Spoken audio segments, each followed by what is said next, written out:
O Senhor esteja convosco. Proclamação do Evangelho de Jesus Cristo segundo São Marcos.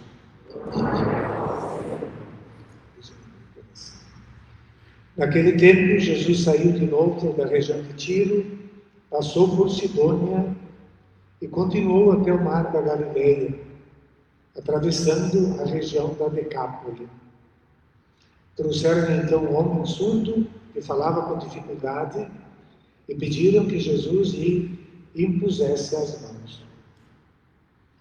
Jesus afastou-se com o homem para fora da multidão, em seguida pôs os dedos nos seus ouvidos, cuspiu e com a saliva tocou a língua dele.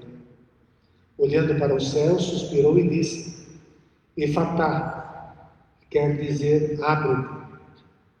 Imediatamente seus ouvidos se abriram, sua língua se soltou e ele começou a falar sem dificuldade. Jesus recomendou com insistência que não contassem a ninguém, mas quanto mais ele recomendava, mais eles divulgavam. Muito impressionados, diziam: Ele tem feito bem todas as coisas. Aos surdos faz ouvir e aos mudos falar. Palavra da salvação. Irmãos e irmãs, podemos sentar um instante para meditarmos nessa palavra de Deus. Muito interessante a providência de Deus, mês da Bíblia, e a liturgia fala, tanto na primeira leitura, o profeta Isaías, esse capítulo 35, um capítulo curtinho, mas vem depois do 34, que é um texto em que o povo espera a justiça de Deus, o Messias, o enviado de Deus, que vem para restabelecer as coisas, a verdade, a paz, castigar os maus, dar a recompensa aos bens. Então, no capítulo 34, vão sendo arrasadas, destruídas todas as potências econômicas e militares da época. Então, o Isaías vai descrevendo que vão sendo destruídas pela ação de Deus. E no capítulo 35 vai mostrando, então, que primeiro o que Deus faz com os maus, e depois o que vai fazer com o povo escolhido, que é um povo pobre, humilde, simples, que era escravo. O povo hebreu era escravo. E então vai dizer que vai ser um povo que vai entrar na plenitude da vida, e vai descrevendo isso com essa linguagem bonita, né? Porque ele vai restabelecer, vai criar ânimo, eles não vão ter medo, é o Deus, é a vingança que vem, é a recompensa de Deus, ele vem nos salvar. Então os olhos dos cegos se abrirão, os ouvidos dos surdos serão abertos, o coxo saltará como um servo, e a língua dos mudos também será libertada, né? E é o único lugar onde aparece a palavra na Bíblia, Kofos Mogigos, que é aquele que é o surdo, e Mogigos, que fala com dificuldades. É só aqui em Isaías e no Evangelho de Marcos, um texto exclusivo de Marcos. Interessante que começa o Evangelho com uma geografia estranha, quase absurda. É como se o evangelista estivesse dizendo: Jesus estava na região de Tiro, lá curou a Sírio-Fenícia, etc. Depois, é como se dissesse assim, Jesus estava em São Leopoldo e começou a dirigir-se a Porto Alegre, passando por Novo Hamburgo, por Portão, e chegou lá por trás de Porto Alegre. Então, uma geografia absolutamente estranha, ilógica, absurda. O que nos faz compreender logo que a intenção do evangelista não é topográfica, não é dizer o lugar geográfico, mas é uma intenção teológica, porque o que Jesus está mostrando, e ele já fez isso no domingo passado, dizendo que o que é impuro, não é porque a gente toca num alimento, toca num pagão, nos tornamos impuros e, portanto, rejeitados de Deus. A impureza não vem de fora, Jesus diz. A impureza sai do coração humano. E que Deus não aceita, ele, quer dizer, o profeta, tanto o profeta do Antigo Testamento já começavam a perceber isso, mas Jesus veio revelar que Deus é amor. E esse Deus do Antigo Testamento que pensavam que odiava os outros povos, não. Ele quer salvar todos. Por isso Jesus diz, nada que entra no homem pode torná-lo impuro, mas é o que sai de dentro. A impureza não está porque são de outra raça. É claro que Deus é o Deus de todos. Se a gente tem a fé num Deus único, monoteísmo, é claro que Ele é o Deus de todos. Que Deus seria esse que escolhe um povo para destruir os outros? É como se um pai escolhesse um filho, com esse quer destruir e quer matar os outros filhos. Não tem cabimento. E Jesus quer revelar isso e está difícil, e os discípulos não compreendem. Então ele sai dali e vai para a região dos pagãos, cura a filha da Cirofenícia, que é uma pagã, e toca, e é tocado. É para ensinar que não existe raça inferior, raça impura, e que torna a pessoa impura e odiada por Deus, não existe.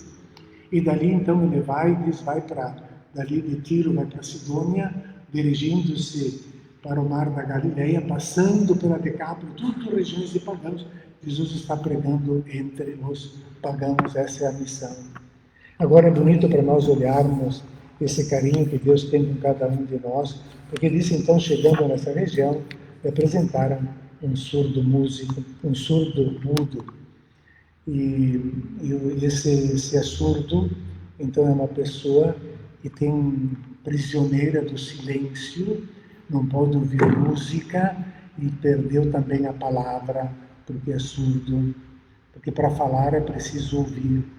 Hoje se sabe que a mudez não é um problema de falta de cordas vocais, mas é um problema que não ouve. Então não sabe emitir os sons. E a gente tem que ouvir para poder falar.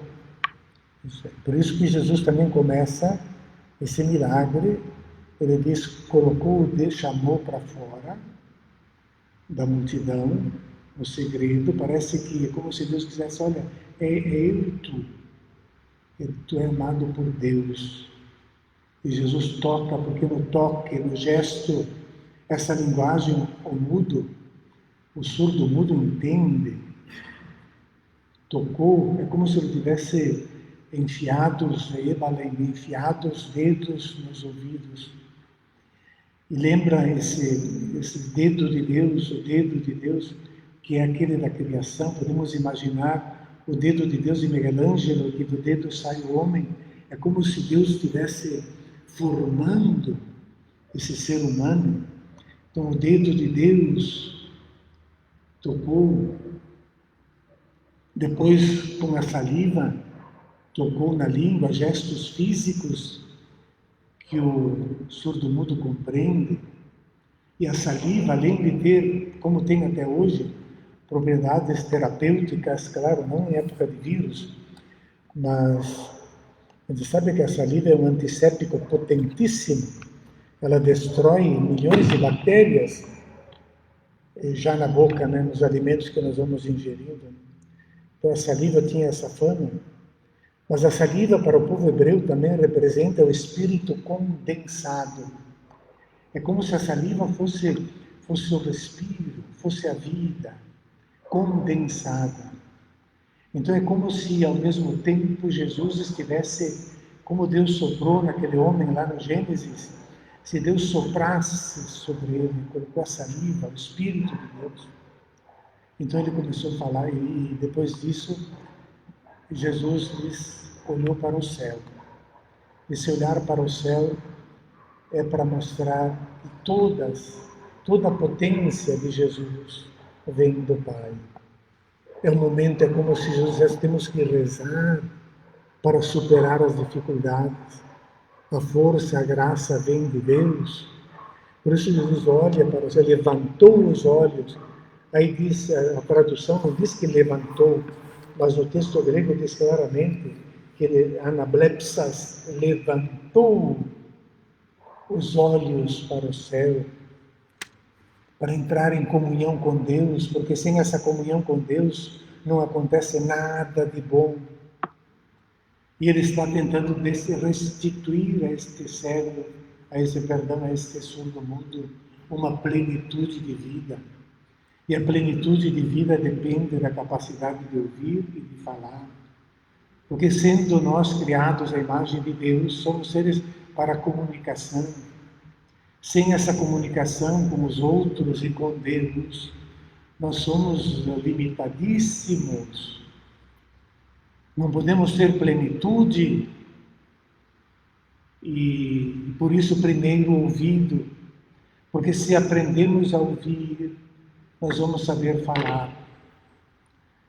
E quem não ouve se torna mudo ou fala palavras que não tocam o coração de ninguém, porque não ouve. É preciso ouvir os outros para poder dizer uma palavra que sirva para aquele outro. Aí é uma palavra que pode tocá-lo, mas se a pessoa não ouve, é preciso antes ouvir. É o ouvido que solta a língua para falar uma palavra, e ali nós temos a comunhão, a comunicação, a plenitude do ser humano. Tudo isso nesse Evangelho. E ouvido, abrir o ouvido, para nós significa também, ele está dando essa ordem para abrirmos os ouvidos. Jesus quer abrir os ouvidos. Esse surdo mudo não é identificado, não se sabe se é judeu ou se é um pagão. Ele está na região da Decápole, e que é terra de pagãos, mas os discípulos estão com ele. Parece que Jesus quer ensinar os discípulos a ouvirem, para poderem falar, para poderem anunciar a libertação que Deus quer para todos os povos. Então nós também hoje queremos, com alegria, pedir que Deus nos abra os ouvidos para podermos falar palavras boas para as pessoas, palavras que tocam no coração. Um pai não pode falar uma palavra boa para um filho se ele não o ouve. Um filho não pode compreender o pai se ele não o ouve. E assim por diante. Um casal também nunca vai se entender e vai ter palavras que criam comunhão se um não ouve o outro. E quando a gente briga, é que nem o Papa diz, que às vezes voam os pratos em casa, mas quando brigam, ninguém mais ouve, não estão mais ouvindo, um está só buscando argumento para atacar o outro, né? Falta ouvido. E por isso que talvez o ouvido é o primeiro sentido que se forma e o último sentido que se perde.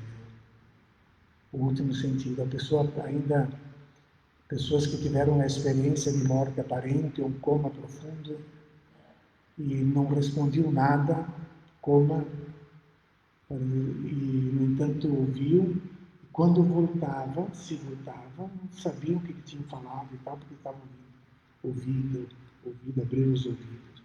Vamos pedir a Deus, né, que Ele abra os nossos ouvidos, porque o primeiro serviço que podemos render a Deus e aos seres humanos é sempre ouvir as pessoas.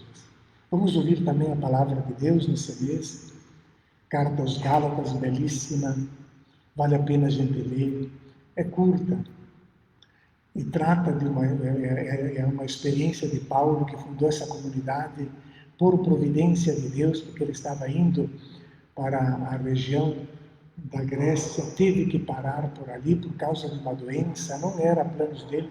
Paulo está sempre pregando nas cidades e vai nas sinagogas, ali se encontra no meio de agricultores, comunidades simples, entusiasma essa gente que depois é enganada por falsos pastores que atacam Paulo, e Paulo aí se defende, escreve essa carta com o sangue fervendo, para mostrar o que eles deixaram, insensatos, sem mente, como vocês caíram facilmente de uma vida espiritual para a da carne.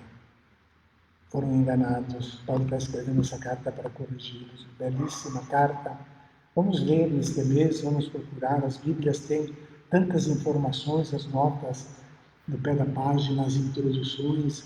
Às vezes, uma introdução de uma página nos dá um quadro perfeito para compreendermos aquele escrito. Vamos abrir o nosso ouvido para essas maravilhas que Deus vai nos revelar. E agora, então, convido a todos a ficarmos de pé e soltarmos a língua também no louvor a Deus, rezando juntos a oração da fé.